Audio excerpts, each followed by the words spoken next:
You're all set, Amanda. What? He's All putting right. together his own police force? Good afternoon, everyone. Policemen and things? Welcome to the Government Operations Committee, Thursday, February 6, 2025, 2 p.m. I'm used to this being a morning meeting, so it's nice to see you in the afternoon. Please bear with me today. It's my first back to in-person meeting for a couple weeks, so you can all keep me in line when I get out of line. We do have one change to the agenda, and that is on your desk. It is a resolution. We will add under administration, change in position, county attorney. And I will say, we have 4 members in chambers. Legislator Mezey will be attending, but he's going to be on Zoom, so I don't see him yet, but he will be here. Is he allowed to vote? Yes, he is. He let me know, and he let the clerks know the reason. I don't think we have any comments from the public. Haven't heard from anyone. Let's go ahead and take the minutes approval from January 6th. Can I have somebody move that? Susan moves, seconded by Rich. Any questions or comments about the minutes? All right, let's go ahead and raise your hand to vote. All in favor? That's 4, and we're still just 4. Thank you. Okay, we have a resolution approval of appointment to the Tompkins County Council of Governments, TCOG, ID 13076. Can I have somebody move that, please? Rich moves, seconded by Susan.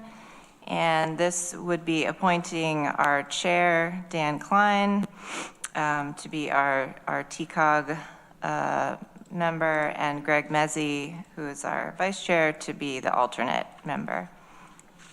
Any questions or comments on that?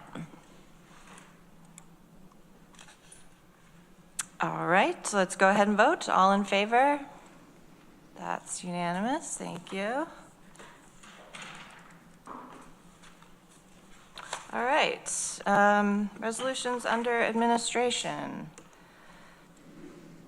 Let's see. First one, appropriation from contingent fund, Human Resources Department, professional services for coaching and diversity training, ID 13079.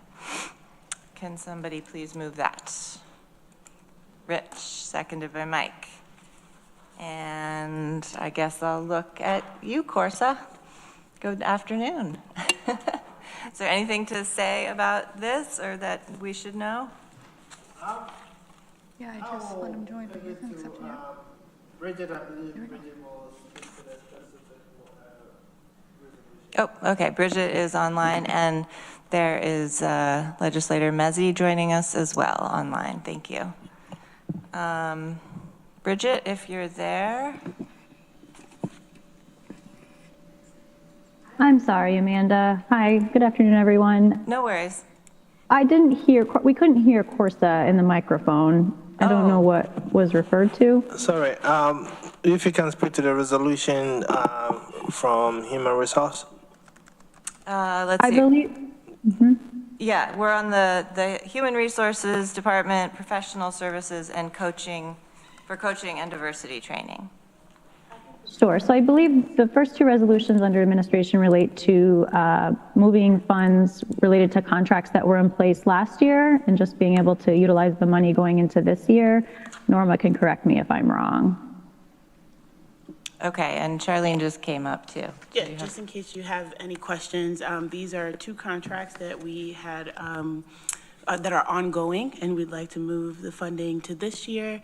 It was an oversight on my behalf, so just asking for some courtesy. Okay, Rich. Is this, without saying whom, for a specific individual? The coaching and diversity training? So this particular contract, we use this consultant for multiple projects, coaching services, as well as staff training. Okay. Sounds good. Other questions? Thank you for the clarification. I guess we have to do a roll call now. Let's see, we'll start with Susan. Yes. Rich. Yes. Mike. Yes. And Greg. I'm a yes, thank you. And I'm a yes as well. All right, so that passes. Thank you. Second one from administration, contingent fund appropriation, county administration, professional services for health insurance portability and accountability act, HIPAA, and compliance assessment, ID 13056. Can I have somebody move that? Mike moves, Rich seconds, and this one is formatted in a similar way, so I'm guessing it was a similar slight oversight, and I see Bridget and Norma nodding. Yes. Okay. Questions on this one? Rich? Why did we need professional services? Was there some change in HIPAA or this Accountability Act? Yeah, I think we have a contract with Benedillo Group to help us review our compliance program. And this is just moving the money to this year to continue the program we did put in the budget last year. Was there a change in the law that led us to need the assessment, or was it just generally? I think general, just general. Charlene's yes. nodding yes for changes in the law. For both. I don't know if you all remember, but our last county administrator wanted a compliance assessment. There were some new HIPAA laws, and we are seeking to find out whether or not we have some gaps in HIPAA, OMEG, and all of our other compliance programs. Okay. So there are two, this is an ongoing project. We have a HIPAA assessment, and then our overall compliance program. We want to update our program to meet the requirements. Thank you. Yes. Okay. Thank you. Other questions? All right, let's go ahead and vote. We'll do roll call. Susan? Yes. Rich? Yes. Mike? Yes. Greg? Yes. And I'm a yes. So that passes. Thank you. All right, and the next one, authorization for Tompkins County Administration Department enter into a multi-year agreement with Velocity EHS for safety data sheet chemical management. ID 13052. Susan moves, seconded by Rich. Thank you.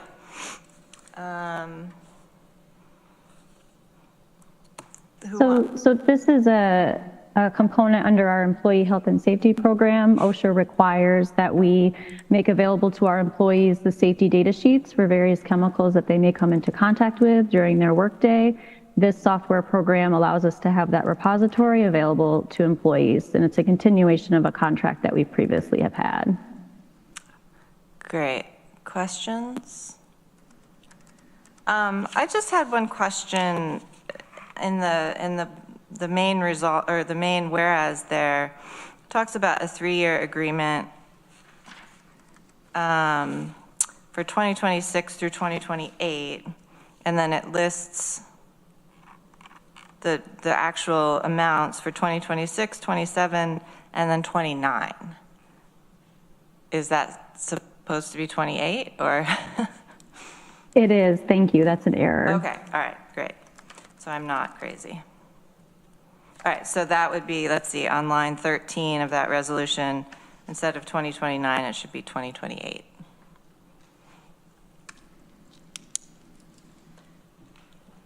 Anything else? All right, let's go ahead and vote. Susan? Yes.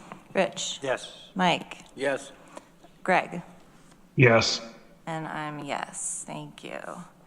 And I should have, at the beginning, welcomed Monica Salvage, our new communications director, to her first Government Operations Committee meeting. Thank you so much for being here. It's lovely to see you, and Thank you. I hope I get to see you in person again when I'm here and you're here.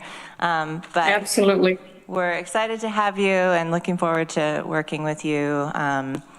As you will come to learn, Government Operations Committee is truly the best committee. So we hope you will enjoy your time here with us. All right, let's move on. We have several things from assessment, and I believe Jay Franklin is here.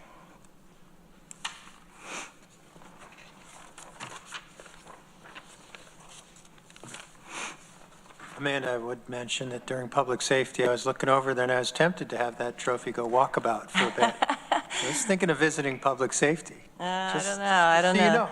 This one is definitely Geo trophy. Sorry, Rich. It's like the Stanley Cup. Each year, you can change, you can travel. You can try. Welcome, Jay. I'll just turn it over to you and you tell us where you want to start. Yep. Well, I got a couple resolutions here for you. The first one being appointment to our temporary hearing panels. All right, let's start with that. So this is resolution 13060. Can I have somebody move that? Mike moves, Susan seconds. And this is familiar, but I don't know if you want to say anything else. Yep, so this is the same thing that we've done every year since 2000.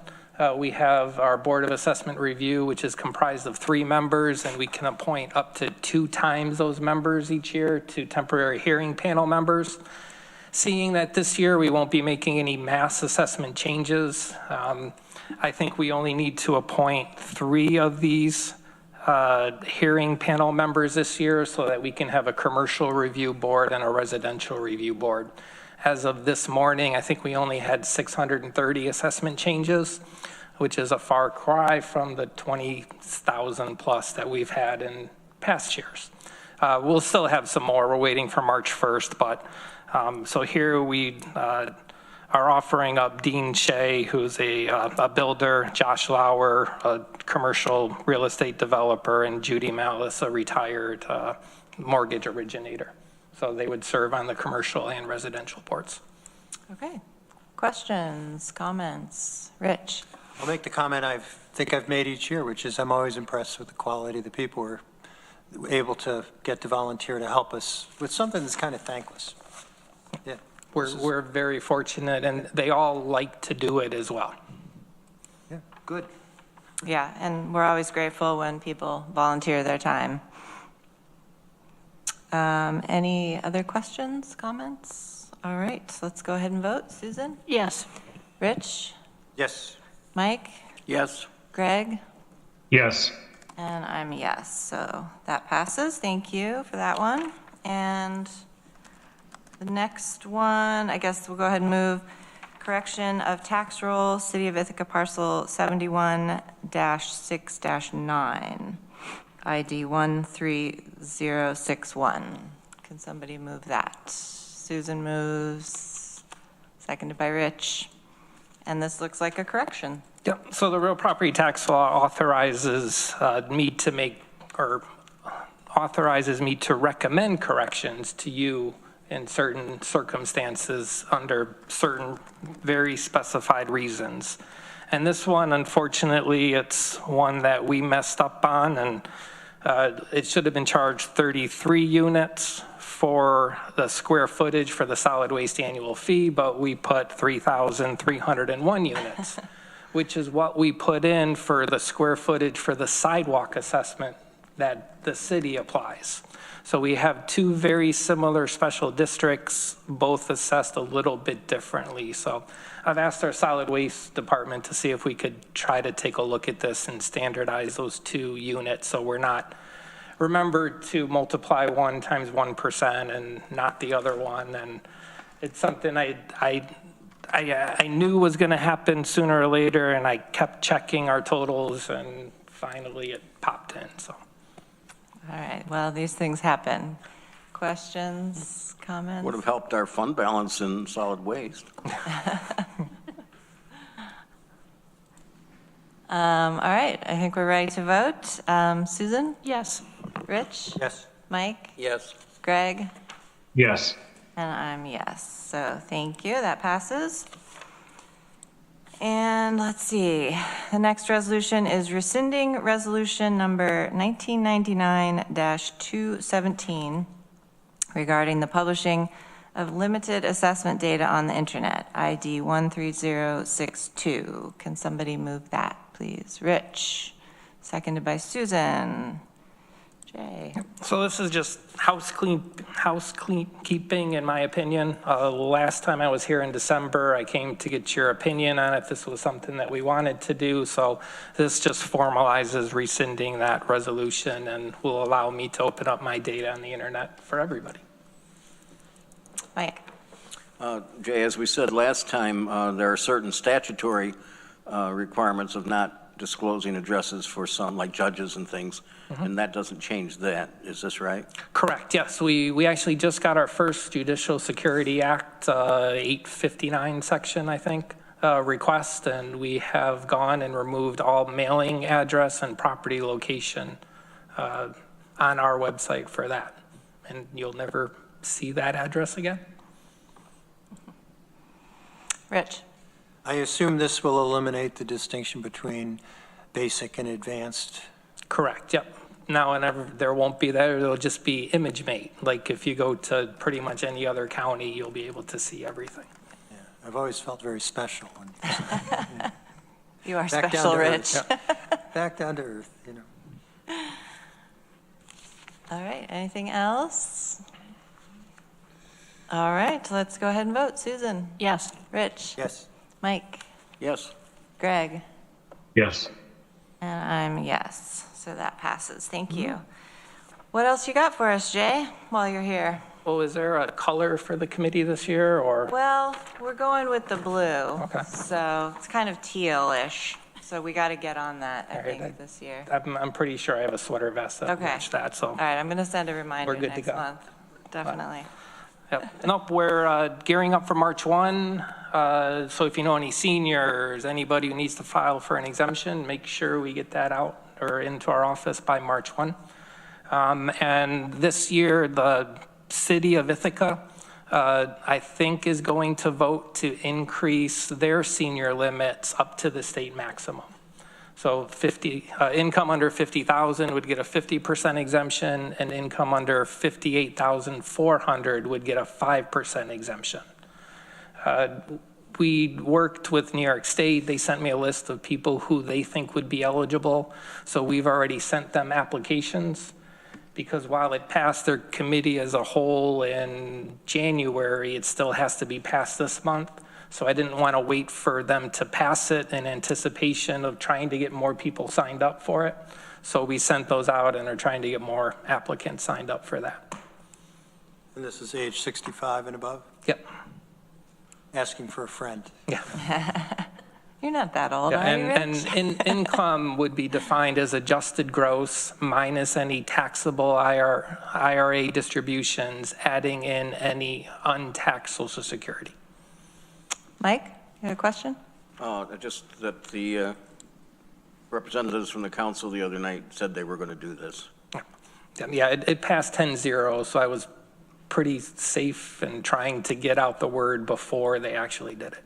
I don't know whether you saw the article in the, it must have been in Ithaca Times, but it was in the Tompkins Independent where I saw it, about the discussion at Dryden School Board about it. And I guess they're going to raise it, but not as much as the county raised it. They're up to about 32,000, I think, rather than our 35. But it was quite interesting to read the give and take among the members of the Board of Education in that article. Yeah, I haven't watched it. I was out to 3 different meetings about this topic. So they increased to 29,000 for a 50% exemption, 37.4 for a 5% exemption. That's kind of where the state maximum was up until it was allowed to be increased in 2022. So it was 19.5, I think, for a 50% in the past. Yeah. And they hadn't adjusted it since 1994. So it was good, but I do want to see the meeting once they post it onto YouTube. Thanks. Rich? And this is separate from STAR, correct? Correct, yep. Yep, STAR is the unique exemption in that it's kind of New York State paying your part of that tax bill. All of the other exemptions erode the tax base and everybody shares in the costs that's added on to everybody else. But STAR's the one that New York State just kind of kicks in. But then STAR has a portion that's automatic and another part you have to sign up for. Is that correct or no? STAR is always, you have to sign up for it. Whether as long as your income's under $500,000, you can get one version of STAR, whether it's the STAR credit check that New York State mails to you and it's an accelerated personal income tax credit, or if you've been around for a while and your income's under $250,000, you can still get a break on your actual tax bill. It is absolutely impossible to fully convey all of the nuances between the STAR credit check, the STAR exemption. You don't know how many times I've started a memo. I've used AI to try to reconcile this, and it's so specific to everybody as to whether it's better off to receive the STAR credit check or to receive the exemption on your tax bill that it's just, I don't, unfortunately, sometimes government can overcomplicate things. Sometimes. Every once in a while. Yeah. All right, anything else? Any other questions for Jay? Anything else you want to share? No, I'll be back next month with our annual report for the 2025 AEM program. And then, because on March 14th, we'll be mailing out all of those change notices this year. All right. All 600 or 700 of them. Well, thank you so much for being here, and good chat with you as always. Take care. Did we vote? Yeah. Wait, what? Did we vote on this one? It wasn't a vote. That was just a conversation. No, Yeah, we did. We voted on the 3. We voted, right? Yeah, Jordan says we voted, so. It's all right, I'm confused too today. And I forgot to do the resolution that we added at the beginning under administration, so let's do that one real quick, which is the change in position county attorney, 13084. Can somebody move that, please? Susan and Rich seconds. And I would look to Maury to tell us about this one. It's just correcting an error in the budget that to indicate that our paralegal aid position is a full-time 1 FTE position. Okay. So we'd like to get the recruitment underway for that. All right. Questions? Nope. All right. Let's vote on that. Susan? Yes. Rich? yes. Mike? Yes. Greg? Yes. And I'm yes. All right. Thank you. Okay, now we can turn to our Chief Equity and Diversity Officer. Charlene Holmes is with us. And we do have a resolution, so why don't we put the resolution on the floor and then I turn it over to you. This is adoption of institutionalizing equity report 2025, ID 13082. Can somebody move that? Susan moves, seconded by Rich. And this was a very great and in-depth report, which I appreciate, but I'll turn it over to you to tell us all about it. Thank you, Amanda. Hi, everyone, again. I'm just going to do a quick presentation. As you guys know, you all accepted and adopted our strategic plan.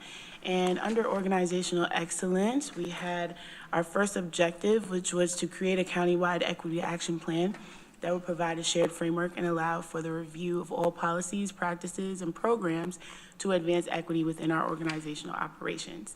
It is with great pleasure that we have achieved this objective today, and I'm so happy to be here and share this with you. The purpose of the equity report, I just want to go over it really quickly, has key focus areas, identifying any disparities within our services, our hiring practices, and our resource allocations, We developed some equity indicators to track and address areas of improvement or areas of enhancement, and align our county initiatives with our long-term equity goals. Our expected outcome is to ensure that all Tompkins County residents, especially our most vulnerable, have equitable access to services, opportunities, and outcomes. We had a strategic alignment with this particular objective, and that was organizational excellence, our equitable service delivery, and our community engagement and partnerships. How this is going to work is that departments develop their equity indicators to be included in their 2025 work plans. We'll have regular data collection to assess performance of these indicators, and our department heads have chosen how they would like to report on them, whether they're annually, biannually, or quarterly. And then the use of this data, we're going to identify gaps and use strategic interventions to improve our services over time. Departments are supported by county administration to guide the implementation and track the progress, and they'll share their progress based on their reporting selection. So our department heads, I just want to give them a really huge shout out. As you guys will see when you review the departmental work plans, each department has chosen their equity indicator. 1 to 2 was their goal. And our department heads did amazing. They leaned on their teams, they leaned on their deputies, and they have chosen equity indicators that are specific to their scope of work, but also align with the strategic objectives within our strategic plan. So I'm really, really proud of them, and we work together on that, and we will continue to support our department heads throughout this process. One of the things that I did want to share with you all is that we asked the department heads to not think of this as a checkbox like for this year. So some of our department heads have committed to a 2 to 3 year equity indicator. So this year they might be laying the foundation for their equity indicator and developing their baseline or identifying their baseline, and then they'll get more in depth as the years go by. And that allows for us to have a more comprehensive look at the work that we're doing around equity indicators, and they also see potential in the enhancement of their particular practices through that particular strategy. So I'm here today to ask you guys to adopt the Institutionalizing Equity Report as the official framework for embedding equity at Tompkins County's operations, and support the allocation of resources to ensure successful implementation and ongoing data collection, and then our commitment to a long-term equity goal as a part of the county's mission and strategic direction, all in alignment with our strategic plan. So any questions, any thoughts, comments, feedback? I'm open. Great, thanks for that overview. What do folks think? What do you want to ask or talk about? Mike. Like the report, thank you. I think we ought to ask a little bit about what's going on nationally and whether Charlene is hearing anything. We know that the DEI thing is being attacked at the national level. We know there are corporations and educational institutions that are dropping their efforts, and people who work for them in those capacities. And I just wondered, are you hearing anything locally in New York State or something that we ought to be aware of? I don't think there's any appetite here for changing much, but would be nice if we knew if there were things coming down the line we ought to be aware of. Yeah, thank you for that question, Mike. I've been literally buried in research around this. New York State has not retracted its executive orders to keep DEI within governmental operations at the state level. We have seen that ESD has released their disparity study, and they have noted that there are no known disparities in New York State around our MWBE and DBE programming, which is a little bit alarming from this from this angle. However, I do see that there's a potential to engage in something what we're calling race-neutral practices, where we're looking at the nuances or the systemic structures versus identifying the individual's racial or ethnic background or protected class. We're looking at the system instead. So that is something that's positive, but it will require for us to be very specific about how we approach it as a government. In terms of our federal dollars, I've been researching that particular executive order around anti-DEI, and it looks like the federal government wants to work in this equal dignity and respect framework. There hasn't been any guidance around that, but as I've been researching, it's about ensuring that no one believes they're more significant than another person based on a protected class or any protected characteristic. And so there's malleability in this work. It's just about how we posture ourselves. You all are the politicians. I would just be here to advise in that way. But I think there are ways for us to still engage in the nuances of the equity work while also partnering with our state and our federal government on how they see the work manifesting itself through their support and dollars.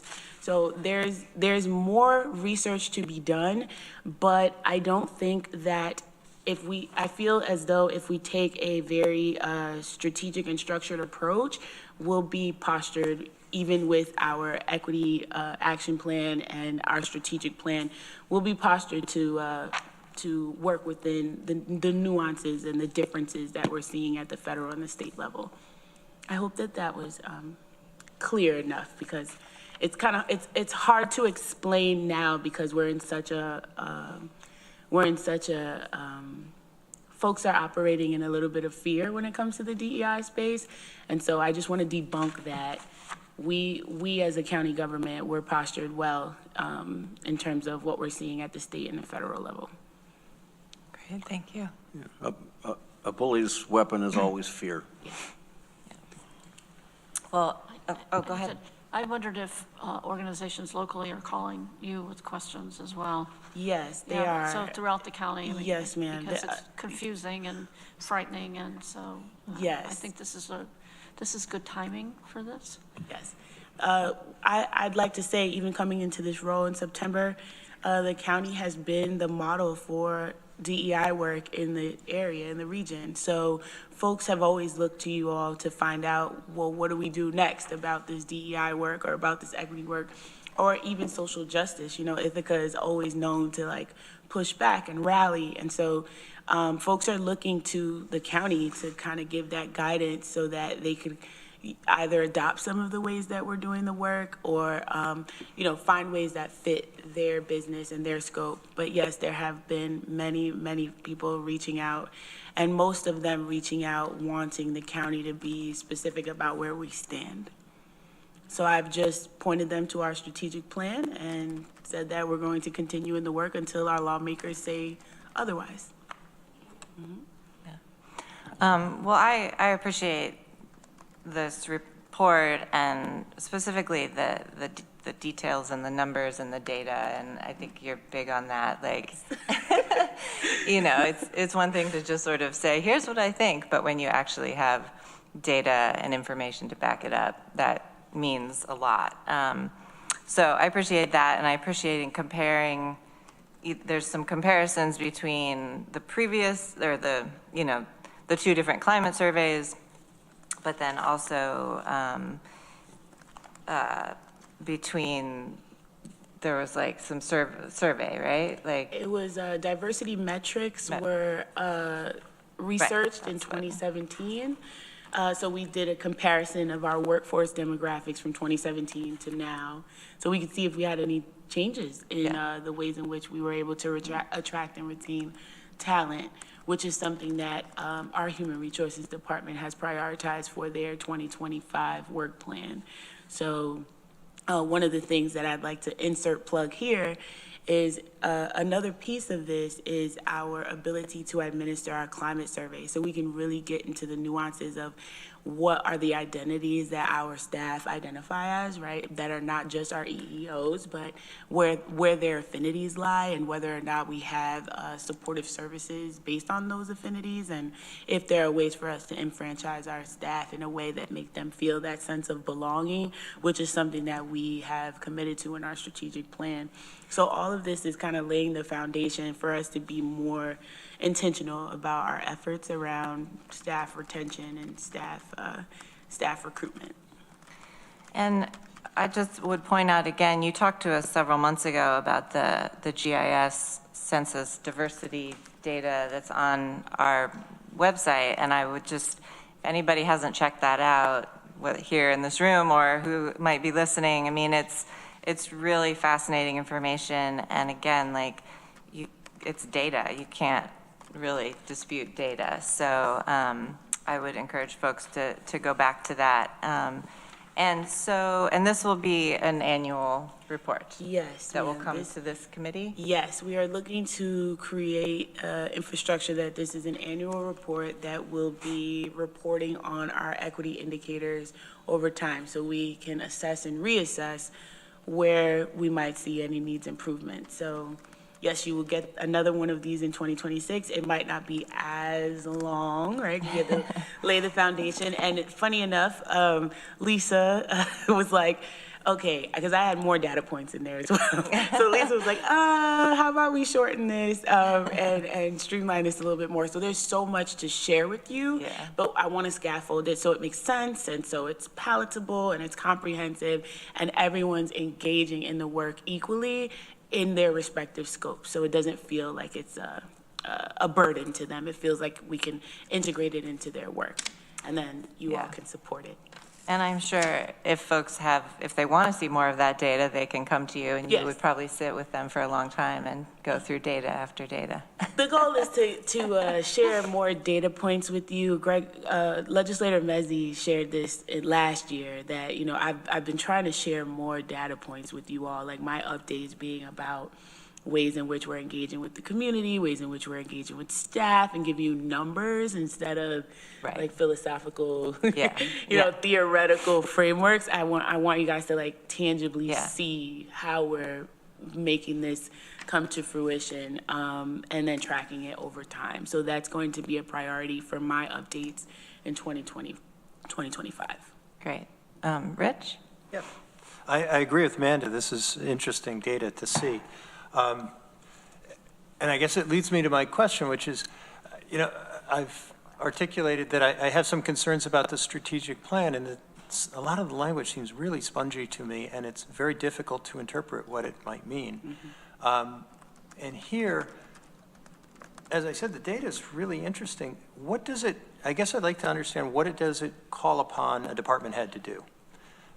If they're seeing that, say, the trend lines or the trends from 2016 to 2024 show a real disparity compared to the general population, are they supposed to take that into account in hiring, or do they just think about it? What does it call, what do they do? So it's funny because our department heads, when I went through my listening tour, shared that they wanted a more diverse workforce, especially within their respective departments. And they identified that our civil service exam or civil service structure had presented a barrier for them in that. And so that information was shared with human resources, and then we got New York Helps, and all of these positions were able to move from this civil service structure into, you know, removing the barrier for them. So now it would be the department head's job, right, to say, okay, well, now that this is no longer a barrier, I can work in collaboration with county administration, with the human resources department, and whatever initiatives they're working on to try to diversify my workforce by recruitment and retention practices that are aligned with the county. So it's like they're not gonna do it on their own. We wanna give them the guidance, and we wanna help our department heads access a more diverse workforce, but through the structures that we have presented at this time. And a delicate question, does that work both ways? Like on page 45, it seems like we've had a persistent, and on page 46, that there's far more women working for the county than men, Yes. and particularly in professional positions. I think that's on page 47. Should department heads be trying to hire more men? I mean, that ratchets the other direction than we always think about. Yes. Is that the intent, or is it? That wouldn't be the intent unless that particular department head felt that there was a disparity in their office and they needed to hire more men, right? So I think we have to leave this up to some of the creativity around what we're looking for, what type of workforce we'd like to build, and then being more intentional about our intentions, our intent behind why we would want to, ensure that we have more men in the workforce. What would be our reason behind that, right? Are we seeing a disparity in our own community where our young men are unemployed? So now we have this data that would help us create an intervention that could enfranchise young men in our community. So that's the way that we're working with department heads to think a little bit more critically about how we approach these things, instead of just like, oh, we don't have men, so let's get more men, right? Yeah, and so will that discretion sit at the department head level, or is it broader than that? It's broader. We're hoping to create an infrastructure with human resources around this. So human resources would be the driving conduit, and our department heads can access that conduit with the interventions that we're able to develop with human resources. Okay, who ultimately will hold the hiring authority? Well, ultimately, the hiring chair holds the authority. So that depends on, which committee structure. But if is present. it's line employees inside a department, is that still the department head that does that? I would say yes. The department head has the most authority over that, yes. And I just want to also add that it's broadly known that there's more women in public service than men, and this process helps us to identify the barriers, the reason why that exists, and how do we make work in public service more attractive to young men as compared to being attractive to women. So addressing that or removing those barriers, identifying those challenges, and being able to communicate to the community the opportunity that exists and how they can access those opportunities. So it is more not just hiring more men, but letting the men know that this is also a career choice that you can also choose. And that's how you're trying to get some of that information addressed. Well, and you're seeing a mirror image of that with law enforcement. Precisely. The next page. Right. So, Yep. Yes, precisely. Yeah, Susan. Say that it's in traditionally female roles like professional support. If I look at the numbers, administrative support, it's still disproportionately women, which are traditional roles for women. So I think there are areas where we could give women other opportunities. But when you look at protective services, it's 85% male. I think that's what you were talking about, trying to get more. Yeah. And the paraprofessional is female 85%, male 15%. So we but still we're have not a going to lot try to of hire to the demographics of the community. yeah. So we have a lot of Still gonna women still in traditional. hire the best candidate we can find for the role. Yes, yes, Yeah. yes. So when I look at that, I see areas where I would like to see more Yes. women. This just assists us in the ability to be more intentional around Yes. our hiring practices and be intentional around how do we create a workforce, or how do we create an attractive county government where people are like beating down our doors to work for us, right? Where when we go on our employment website, there's only 1 or 2 jobs there because we filled every position. This helps us think more critically about that and create these interventions that are more intentional versus, what you're saying, right? We don't want to actually operate that way. We want to be more specific about how we're attracting and retaining our workforce. And also, if we wanted to get froggy, disrupting the narrative around women having these traditional roles, we might be able to get into that space, or men having these traditional roles. It's like, who's the best candidate for this? Let's disrupt some of that by looking at the data more intently. Mm-hmm. So we really want just a good balance. And I think that's a goal. Exactly. That's a good goal. Certainly, in the current climate, I anticipate there might be somebody, say randomly in Washington DC, that would look at this and say, this is totally inappropriate. But I think within our community and what we're trying to accomplish, as you've explained it, it makes sense. Yes, and we could explain that, right? If you could have a rational conversation. If we could, I mean, you know, but as we kind of have a little bit of I feel like we have an advantage as a local government, you know? We have to have our services running. We have to serve our community. And so, all right, you might not like this language point. Can we explain why? And then, you know, negotiate around that. Is there a negotiation point at some, so I just don't see it completely being shut down from our purview. I see it in other spaces that it could be, but I feel like this is good leverage for us to say, hey, this is our community and we're really serving the specific needs of our community. If we move away from this, we might lose that. So where do we end up in that, right? Like, how do you envision that as a federal agency? But then again, you know, these are just blue sky scenarios. I like to think encouragingly, so I appreciate that. Thank you. Yeah, thank you. I mean, I appreciate this a lot, and it is very timely considering everything that's going on. So I think it's really important for us to affirm this, adopt this, and support you and, you know, all of administration in doing this work, and all our department heads too, because they're the ones who are, you know, out there working with the staff and working with clients, and so you're there to guide them in their work. So really appreciate it. Thank you. All right, any last questions before we vote on this? Don't see any. Let's go ahead and vote. Susan? Yes. Rich? Yes. Mike? Yes. Greg? Yes. And I'm a yes. So thank you, and we know where to find you if we have more questions. Yes, you do. Thank you, everyone. Bye. Did you have any other updates or anything while you're here? At this time, I believe you guys will receive an update about, I sat on a committee for the Upstate New York MWBE conference that will happen in Rochester on March 31st.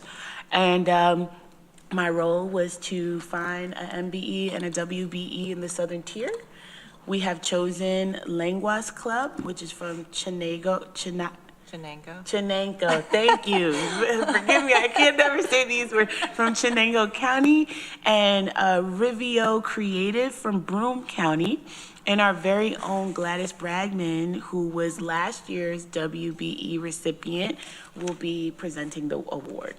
And so the Southern Tier had a very, very great response to the nomination form, and I was able to connect with other municipalities in our Southern Tier, in our region, and they were like, wow, we're so excited about this. What are you guys doing next? So we will be featured at the conference as a county that championed this work and is supportive of our MWBEs, which is another objective in our strategic plan. So things are moving along. And Jedi will be working on one campaign for Do Equity Intentionally. And we are also working on a county-wide training, bystander training, which was requested by some of our staff, that if they were to see an incident that happened where someone might have been discriminated against, or there was some, you know, a sexual harassment case or something of that nature, our staff were asking, how do they handle that? And so they would like to engage in a bystander training to provide them with a little bit of context on what to do in those scenarios. So Jedi will be working on that for this year. And those are my two updates. Great. Any other questions for Charlene? All right, well, thank you so much for being here. Okay, a couple of legislature resolutions. First one is adoption of list of designated officers and employees required to file an annual financial disclosure form, ID 13059. Can somebody move that? Susan moves, Rich seconds. And we do this every year. Questions, comments? Mike? Maybe for Katrina, what changes were there this year? There were a few title changes, but other than that, there were no other changes. No other individuals? All right. Any questions? And this is something that the Ethics Board looks at, right, Rich? Yes, and we need to do review going back. We did not get review by the former county attorney, so that's something that we need to catch up on. And we also still need a member of the Ethics Advisory Board, I think. You're still Two? looking for a person, okay. Is it 1 or 2 at this point? These two. 2.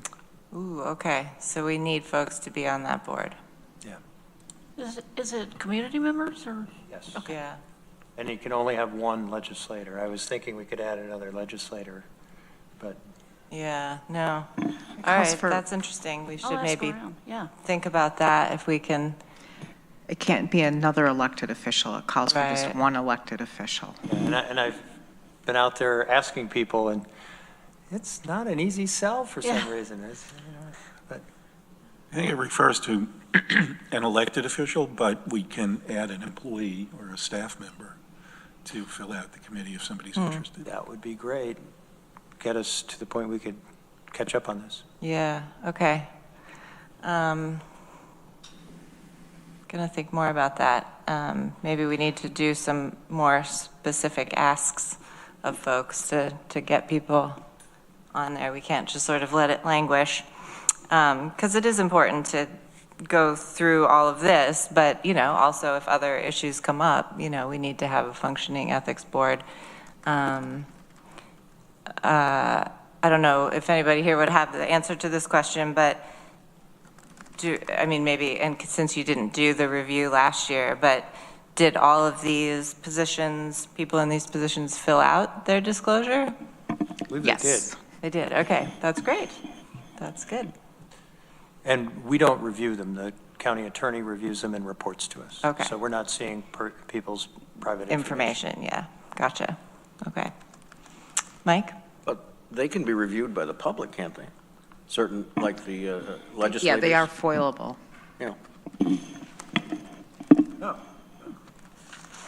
A few years ago, I remember there was somebody going through looking at all the legislator I've closures. had a couple FOIL requests for them. Okay. All right, let's see, I think we moved it. Anything else? Any other questions? All right, Susan? Yes. Rich? Yes. Mike? Yes, Greg? Yes. And I'm a yes, that passes, thank you. And then we have a resolution, approval of the 2025 order of succession of members of the county legislature to serve in the absence of the chair and vice chair, ID 13077. Can somebody move that? Susan, seconded by Rich. And as I said the other night, I think this is based on what we discussed last year. And it lists if the chair and vice chair are otherwise out of the country or unable to respond to situations, the next person in line would be the chair of the Government Operations Committee. Yikes. Then the chair of the Budget, Capital, and Personnel Committee, then the chair of the Public Safety Committee, and then the chair of the Health and Human Services Committee.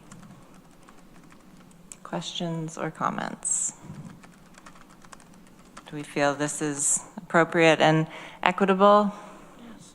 Yes. I'm willing to accept the responsibility of being 5th in line. Okay. Mike, are you willing to be 4th in line? I just want to point out that I don't think that this has ever been used. But the minute we don't have it, it'll happen. Well, right. Different times, Mike.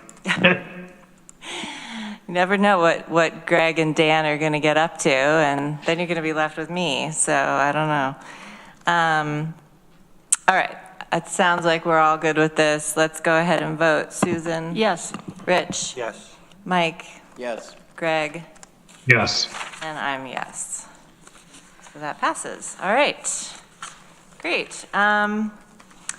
So I wanted to take a few minutes and go over our GEO liaison appointment list, and then also take a few minutes and talk about goals for the year, and hopefully folks have a few thoughts on that. So you'll have to correct me if I'm missing any, but I believe the liaison appointments that go through this committee are the Public Information Advisory Board, the Library, the History Center, and the History Commission. And I think the Ethics Board is a chair's appointment, so we don't do that. So last year, with the PIAB, Mike was attempting to do that, but it didn't really work out. Sorry. For the timing. I did go to a couple at the end of last year. Let's see, they did elect a new chair of that board, which is going to be Patty Poist, which is great. She's been on there forever. And I can probably continue to go to those. There may be some that I'm going to need to miss, but I can probably be the person to do that. I also intend to stay on with the History Center board. And I would just update you all that I can't remember if I had before, but Dan and I met with Ben Sandberg, not spacing on that, and who's the director of the History Center, and Michael Smith, who's the president of their board. And we kind of worked out some questions and some challenges, and there had been a little bit of confusion about whether the legislator should be a voting member and what that means. And they have a different fiscal year, so their cycle is a little bit different, and that was a little bit concerning to them. So we talked through some of that, and I need to talk to Katrina and just sort of kind of spell out what we agreed upon, including that the legislator, if at all possible, could stay on that board for a couple of years. Like, they're really looking for consistency. And Rich, you were there for several years, and I think they appreciated that. Unfortunately, after this year, many of us won't be here, and I won't be able to continue on that. So, but we had a good conversation about what they're looking for and what we're looking for, and they do and did agree that the legislator seat should be a voting member, and be, subject to participation in the same ways and attending meetings and going to events and that sort of thing that all their other board members do. So I'm going to maybe spell that out and talk to Katrina. If anyone has questions, please let me know on that. And then Historical Commission, I feel like we appointed Mike, but maybe that's like a 2-year appointment or something. Yeah, I think they're actually members that are recommended for, I think there's 3-year appointments, and, Okay. But they're staggered. So we don't have to But we've think. lost a number, and we've had to Right, fill vacancies. right, There's some more people coming forward, I believe. okay. Mike is currently on the History Commission through 2027. Okay. All right, great. And then I don't know if you want to talk at all about the library liaison at this point, or you want to wait and do that at a separate time. No, we can certainly talk about it. Susan and I had a conversation about perhaps both serving as liaisons so that either of us could go to meetings. And unfortunately, with the change of year, it all dropped off my calendar, and I didn't realize there was a meeting last week, was it? Yes. I didn't go, which I apologize for. But Yeah. But I think that there's some special attention that would be beneficial in that direction. So I'm willing to certainly serve as a liaison with Susan. Absolutely. And would we alternate or both go, or? I think you're far more qualified. I'm happy to go. Yeah. So I would say you should, if you want to attend every meeting, And then if I can't I would go. go to help you Okay, that would be great. Maybe the first few, yeah. to the extent I Although- can. Well, you've had, your share of experience now in the past couple of years, and I think numerous of us have kind of talked through a lot of the things that are Yeah. going on. So having more than one person who's, knowing what's going on is beneficial. It might be good at first to have Yeah. some overlap. Yeah, It's a different role for me than being yeah, the director. It'd be good for you to be there so that I'm not trying to tell them what to do. yeah, okay. Amanda, Yeah, could I suggest that Rich and Susan be co-liaisons for the library board? So just for record-keeping purposes? Sure. That's fine with me. okay. If that works for you guys, then. Okay. Thank you. All right, we've got co-liaisons. Yeah, and it is not, as we know, a voting seat, so that wouldn't really affect on their end, I don't think. And that is because of education law, because we're the funding source. There is an education law that prohibits that. Okay. Any other liaisons that I'm forgetting, or anything else you want to bring up about these topics? Okay. All right, well, let's take a minute or two and tell me what your goals are for this year. Or if there's things that we didn't get to last year that you were hoping we get to this year. Or anything else you want to throw in the mix. Mike?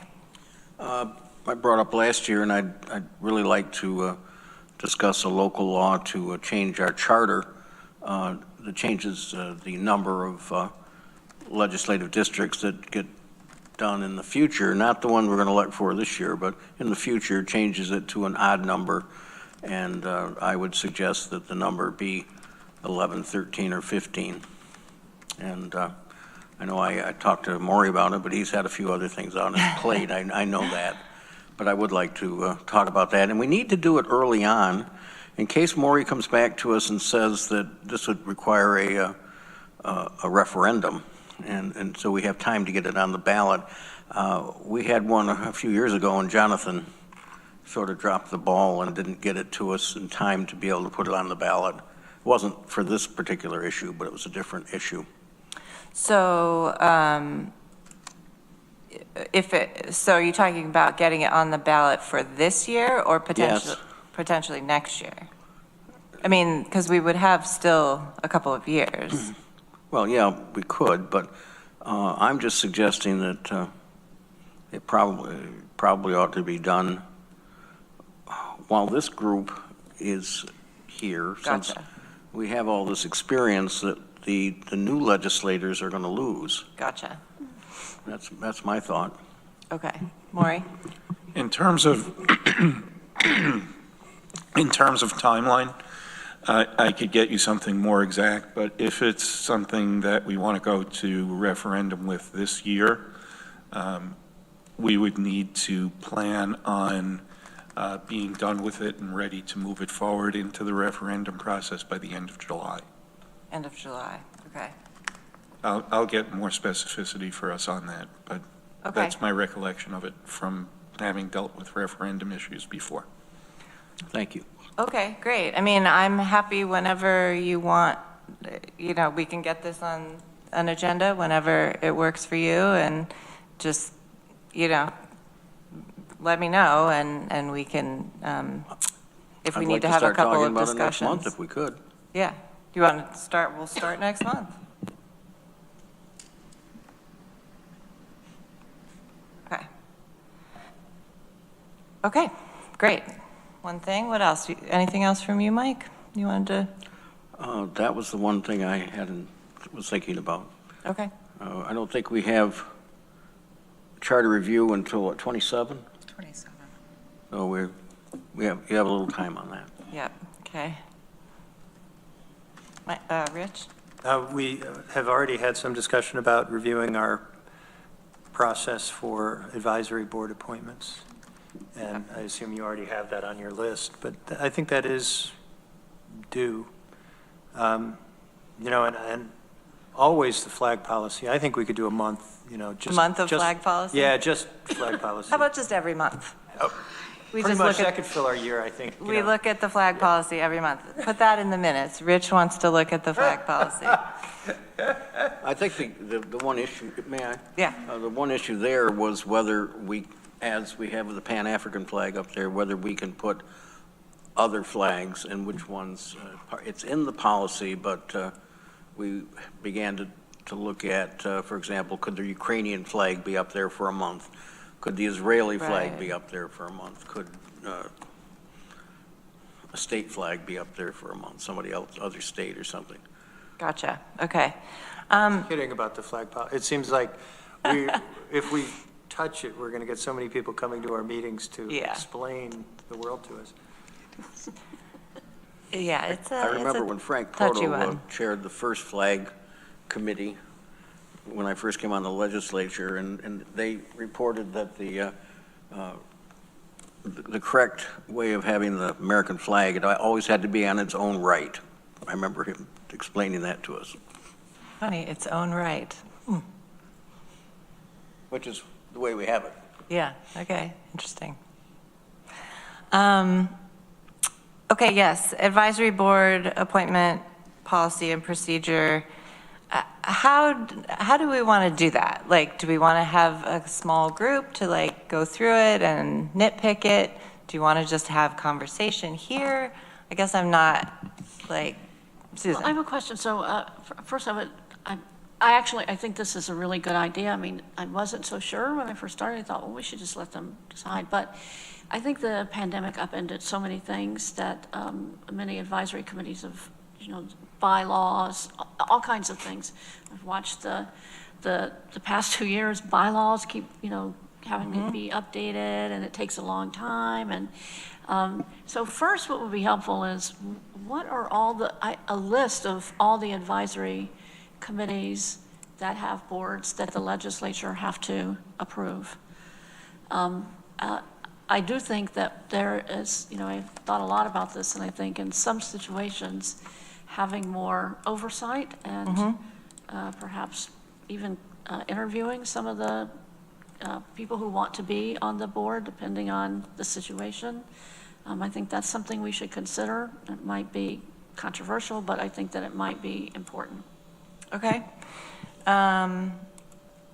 Right, there is a PDF document on the website that lists them all. I'll go look. But it makes sense that we go through that, you know, double check that the information is correct. I'll look for that. I mean, maybe we need a small group of 2 or 3. I don't know. What do you think, Katrina? We can email you that document with all the advisory boards. It gives a brief description and everything. And actually, I had Brittany update it recently. Okay. And just a little history on the bylaws being updated is we updated our policy 2 years ago. Yeah. And that's the result. We're asking all the bylaws to become into line up with our policy. Are they coming in still? They're still coming in. We actually were reviewing one earlier this morning, so. Yeah, and as a side note, it might be good, not right now, but to get a list from you of which ones have been done, which ones still need to be done. We can sort of nudge the people who. Thank you. Yeah, so put that on your list of giving us an update on that. Rich, you had your hand? Yeah, in response to your questions, I think there's at least a couple different things we could do. I don't believe there's a written policy on advisory boards. Is there, or is it? Yeah. Oh, goodness. Yes. But It's Maybe- 0428, I think. okay, so there is one. Maybe that's the thing to do, is to review the policy. But the other thing I'm thinking is that this is something where we might want to really change or think about changing the scope of the policy and our approach by using our communications director to be doing a lot more outreach. It's a great idea. To indicate what advisory boards are open and where we, really want people to come in, and perhaps trying to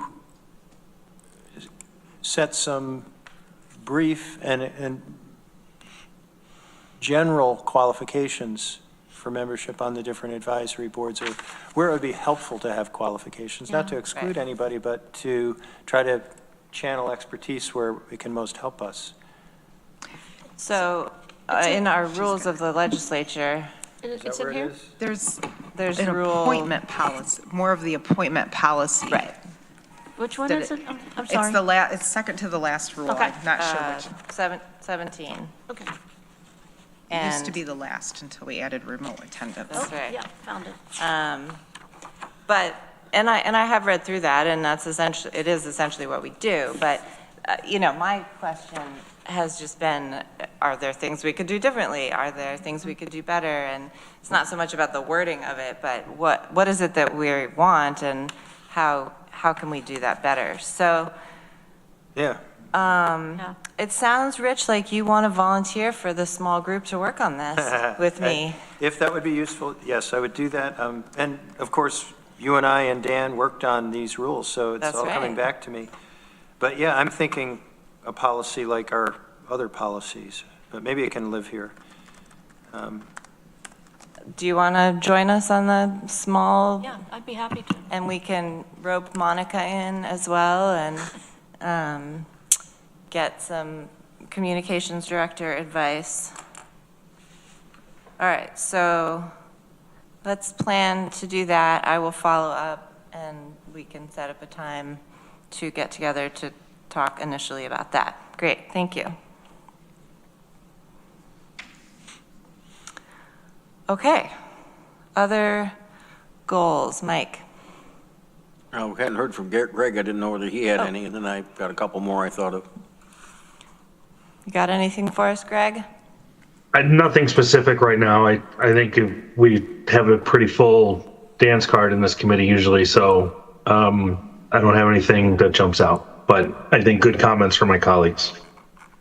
Thanks. Well, Mike. we're always busy, but we waltz right through, The two things I'm thinking about is we've got to continue to publicize our efforts with assessment and with the changes and possible changes, and I believe there's new software there. That's the other thing I was going to say. There's a lot of departments have a lot of new software, and we might want to keep track of how's that's going as far as the integration within the departments, the training, and I know we actually budgeted money for some new software in different departments this year.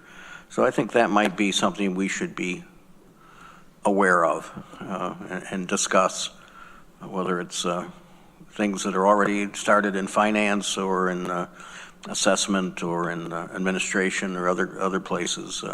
Okay. It's a lot of money, and we ought to be knowing what's going on. Okay. I was just thinking as you were talking, we haven't really heard much from ITS department in a while. So maybe getting them in here for an update would be good. Are there other departments or folks that you would like to hear from this year that we haven't heard from recently? Corsa? I think what I just want to add is that our office can coordinate that with IT in terms of those procurements and services to see how they are being implemented and what's the progress on those programs so that you can be fully informed about what's going on. That would be greatly helpful. Thanks. Rich? They're off and running now. We're going to have major changeover in the legislature, and there's been some talk about what kind of transition preparation we're doing. And maybe the GO committee could be thinking about how we could make sure whomever is elected next is properly supported from the present members. Okay. I think that also goes with assessment. I don't mean to jump in, but that is one of the, in my district, assessment is on the Civic Association listservs. Assessment is a constant, Yeah. Confusion over that in question. So, and I think for people coming in new, making sure. Yeah, they understand it. Yeah. Yeah, definitely. Yeah, I mean, it's going to be a big transition next year with the number of people leaving and new folks coming in. So if there's things that we can do to provide structure and guidance, for incoming legislators, that's good that we should think about that ahead of time. We should call it duck and cover. Yeah, exactly. I always say, just read the rules of the legislature, read the rules of the legislature. All right, well, this is a pretty good list.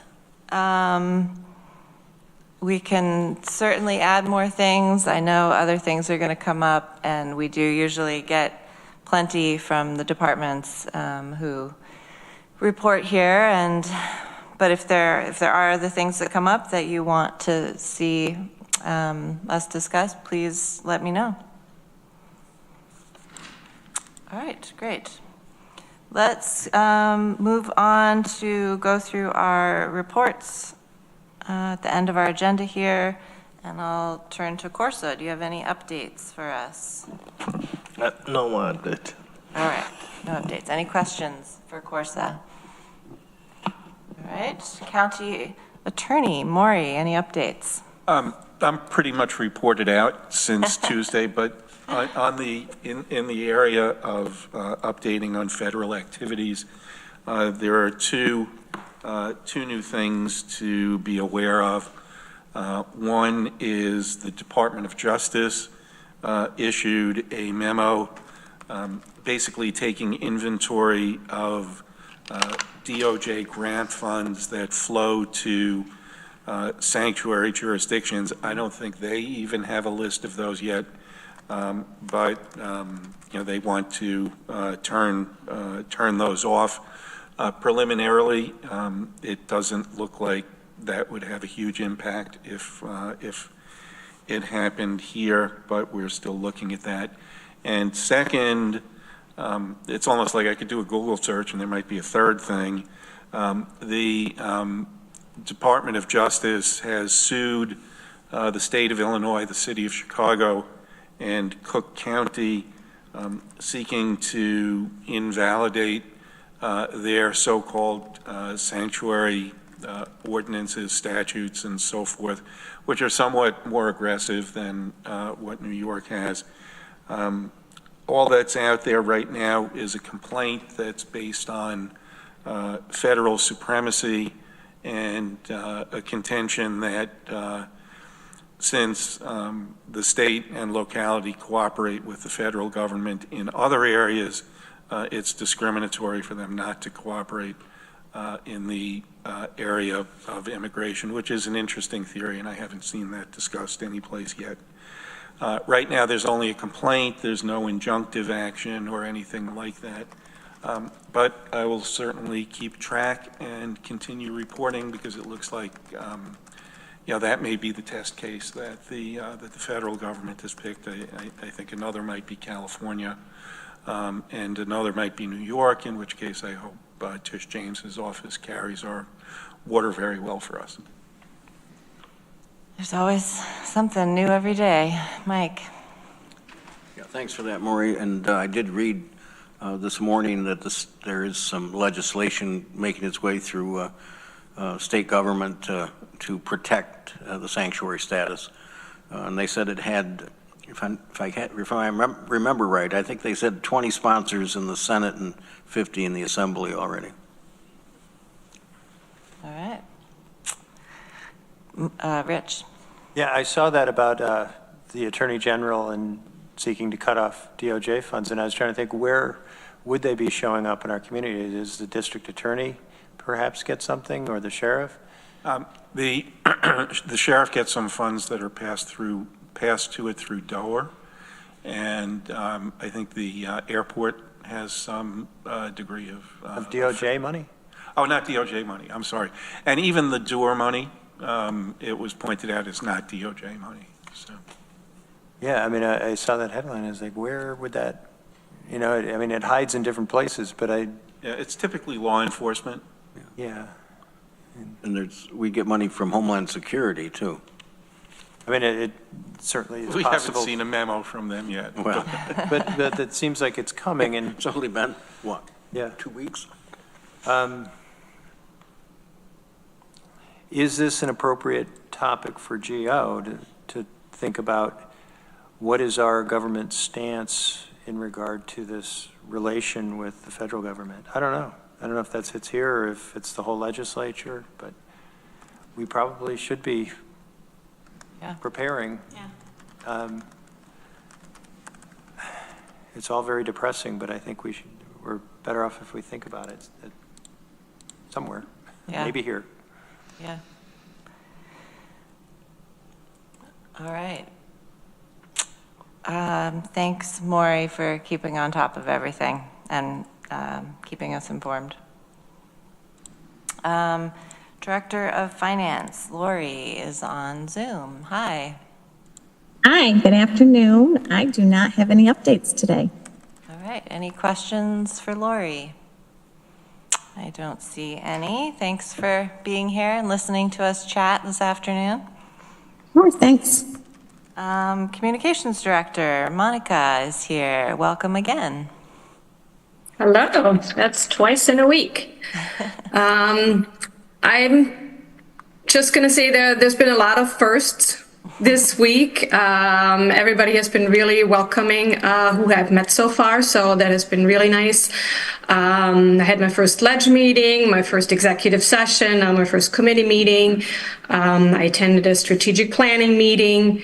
Was on my first chief elected call. Tomorrow we have a staff town hall. I'm participating in the shelter working group meeting, so just to get to know what's going on in the county and what are the current issues and the current projects. I've introduced myself to staff as much as I could in person or on Zoom or through emails. I plan to meet with the departments. I met with the outgoing commissioner of whole health today, catch him before he leaves, and basically talk to the departments about their, learn about their programs, their services, and, you know, see about their communication needs and website related, social media related things, and basically how I can be a resource to them as we want to get the word out about the work that they're doing. I'm also planning to meet with the towns and villages and other community partners to see where they are and how can we be of help to them. And especially in the beginning now, it's a lot of getting access to the systems, right? So that I can do the work and continue the work that has been started, learn about the website features, all those kind of things. So a lot of it has to do with technology. So that's a lot of what happened this first week, trying to get access to all those systems and acclimated to how things work here. But overall, you know, my head hasn't exploded yet. People, you know, are happy that I've come back. So I think we're on a good way. Great. Well, Any questions? we're glad you're here, and I'm glad your head hasn't exploded yet. Any questions for Monica in her first week? All right. Well, I think we all look forward to working with you. So thanks again. Updates or anything else from committee members? Or anything else before this committee today? There is one budget transfer adjustment just for information only. And I thank you all for your time and for being here. And next time, let's try to wear teal blue. Everybody, I'll send out an email. And we're gonna bring back the team spirit to GO this year. For the summer. It will be a great color for the summer. All right, thank you, everyone. We are adjourned.